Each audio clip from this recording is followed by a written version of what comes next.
Good afternoon to Wise, Wacky, and Witty Will's channel.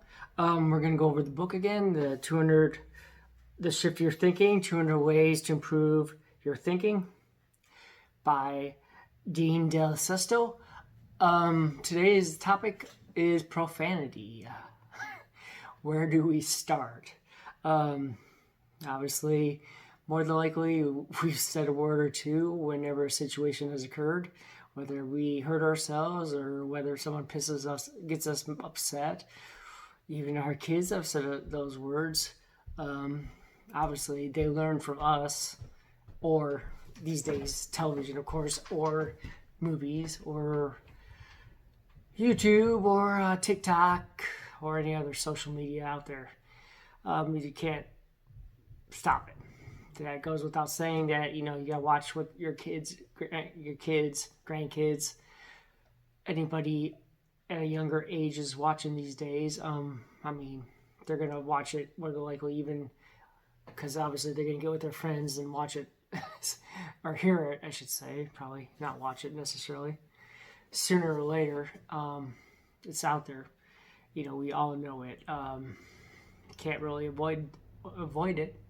I mean, we're not, being in the military, I can't say I haven't said a few words here or there in the past. Once in a while I let a few slip these days. I'm a lot better than I used to be. But, what can you say? I mean, are they good to use? No. Do they show that, do they make, some people are like, oh, that's awesome, that's cool when you say those words.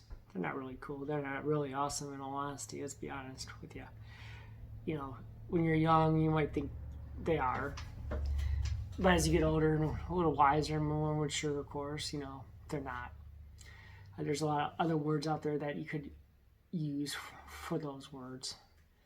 Like I said, even though some of us are good Christians and not perfect Christians, good Christians, we let those words slip here now and then. So, we just got to be careful and ask forgiveness from the person maybe we say it to, or to even if we say it in ourselves, to God. Obviously, we don't want to say the two words, and say Christ or the G and the D word.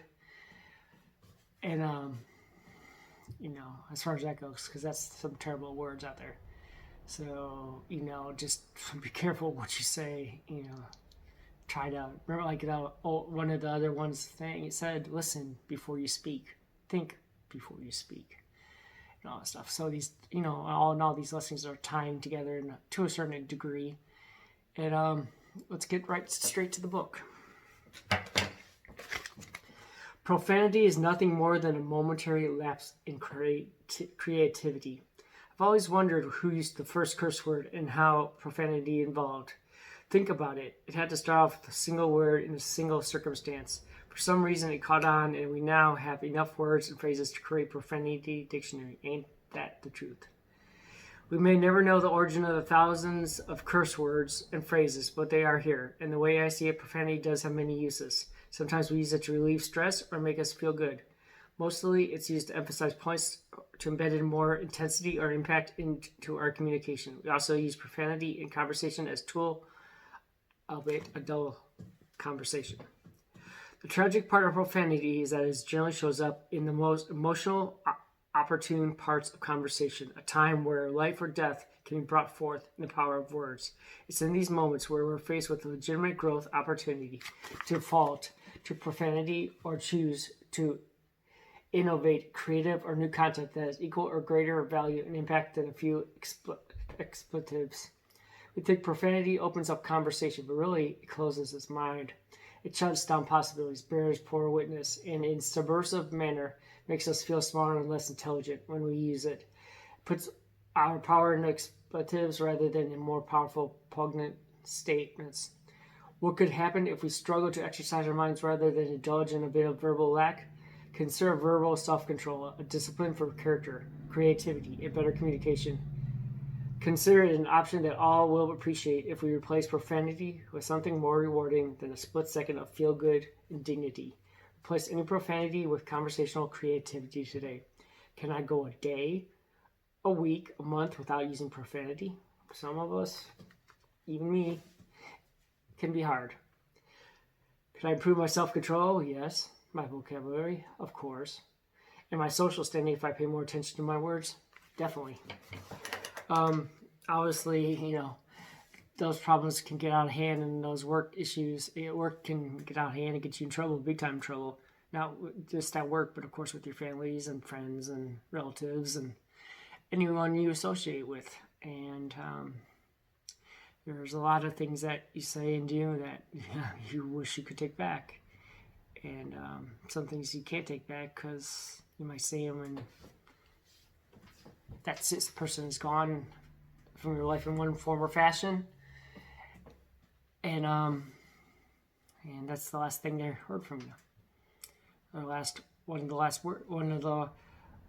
Not the last, maybe necessarily the last word they heard from you, but one of the words that stuck out the most in the sentence, phrase, action, word, whatever they used, heard from you. So take your time, realize what you're saying. Try to say ouch.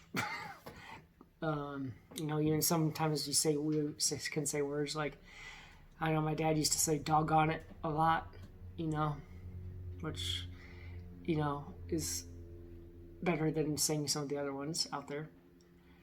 It's not a curse word, obviously, but it's a word or two words, a few words. But, you can, let's just be honest. Words slip out of our mouths. And we need to ask for forgiveness, especially if we're around people or say it to people. And especially if we say the specific words to God that we don't want to say. Because obviously we all want to go to heaven.